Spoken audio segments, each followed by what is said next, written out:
Good morning all, CamelbackTrading.org coming to you this Monday morning, November 23rd. We're looking at the last 2 days of the SPY ETF's market profile here on Window Trader. First, just a quick thank you to everybody who watched that preparation video I made yesterday or over the weekend and put out. If you didn't see it, check it out on YouTube or you can find it on Twitter. I think it's a good guide into how I prepare on a daily basis the SPY and through the market profile and charts.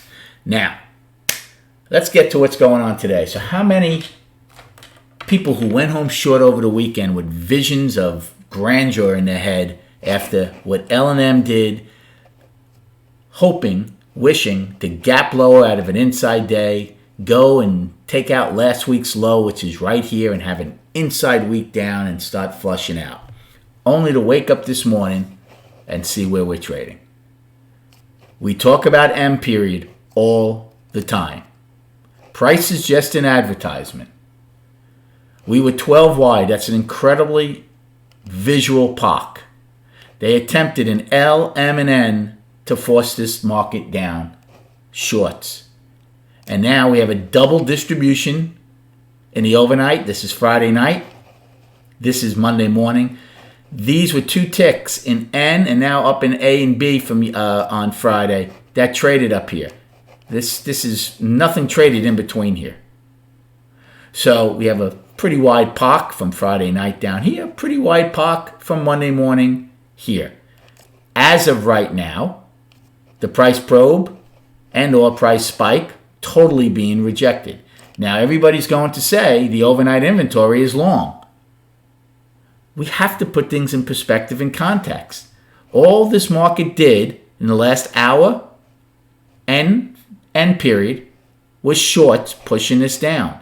Right after the market closed, as you can see, we closed at the low of the day on Friday, just about. But what did we do between 4 and 8 p.m.? We traded basically between the low of the day and the price probe. So right off the bat, that's some short covering. And it's continuing this morning. So is this market truly short this morning? Is all this being covered? Context. You might get old business done first and flush out again. And you know what? If that happens, everybody's going to say, well, the overnight's long. That's who's getting out. I totally disagree. I think, if anything, an overnight covered. And now if we can't take out yesterday's or Friday's high, which was an inside day, maybe the shorts will start again. So it's not necessarily the longs getting out, but the shorts getting back in. Context, my friend. Everything is context. So let's quickly look at the Russell and the NASDAQ. So here's the Russell. 5-day balance. Coming out of it right now, possibly to a gap near their all-time high. Triple Qs. 5-day balance. Right now, battling. Their price probe and spike were very close to each other, L and A. So they're attempting, where there were sellers on Friday, to open above it. They had a very visual POC also. And then us. This was going to be an upside destination. It still might be by the time 9:30 rolls around. But as of right now, that 12-wide POC becomes a downside destination. Context. Okay, let's go over destinations and a game plan for this morning. So right now on the upside, the price probe, which was L's low, is being firmly rejected. It's $2 lower. Then we had the 12 wide. I'll still give it to you. Well, actually I'm not. I'm going to use it as a downside, or both. 356.81 was 12 wide. Then we have Friday's high of 357.72, our overnight high of 357.95. And then 358.18 daily high. And don't forget, 358.67. This is the price probe from November 18th. We still haven't gotten it. Now, if we come out of an inside day to the upside this morning, I would think the odds are pretty good of getting Thursday's high and then at least seeing what happens once we get to the price probe. For the downside, our first destination right now is going to be the POC.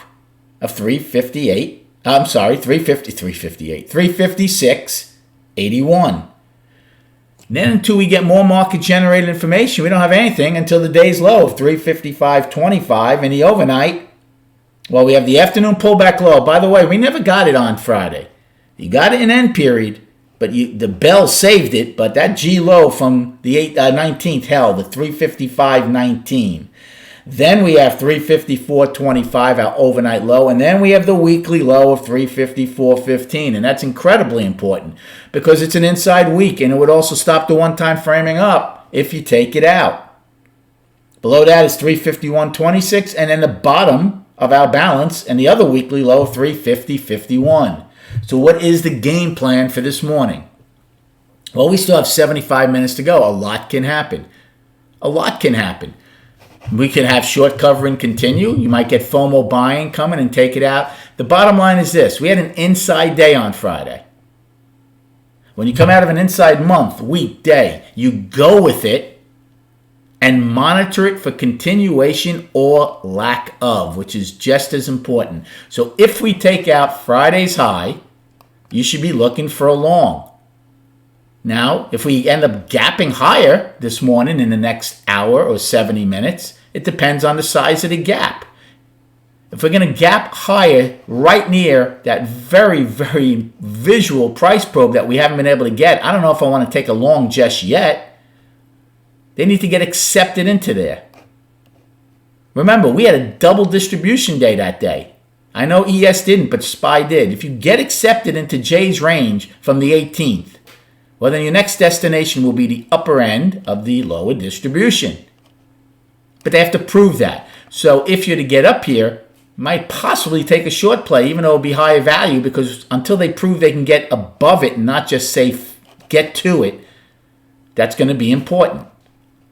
So if you gap higher by a little bit, then I'd look to take a call using Friday's high as my out.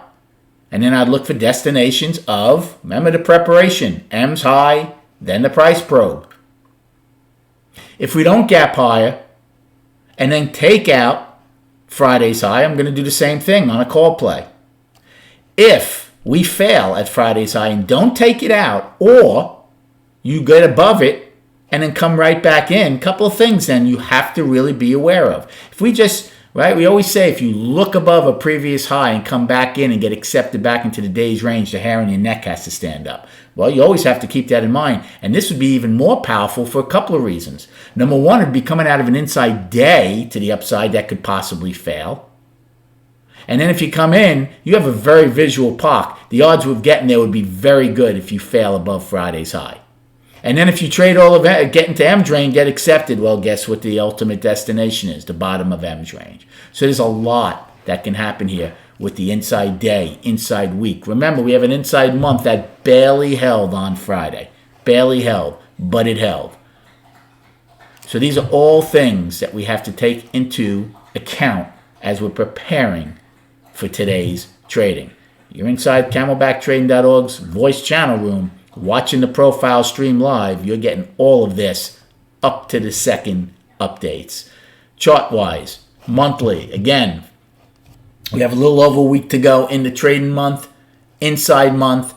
Bulls really want to stay above that 354.02 level. That is critical to me, but we are still in balance as of now. Weekly, calling it up, you can call it up to balance. Bottom line is it's an inside week. We have a lot of things transpiring here. Don't forget, it is a short week.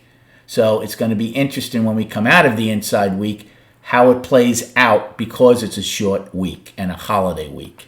And then on the daily, inside day, now if we take out Friday's high, we're back to balance. I am still calling this down for right now, one-time framing down, until we take out the previous day's high. It all remains to be seen how it plays out. But again, you see how erratic M period can be and how price is just an advertisement. Good luck trading today. Have a great day, and we'll recap at 4 p.m.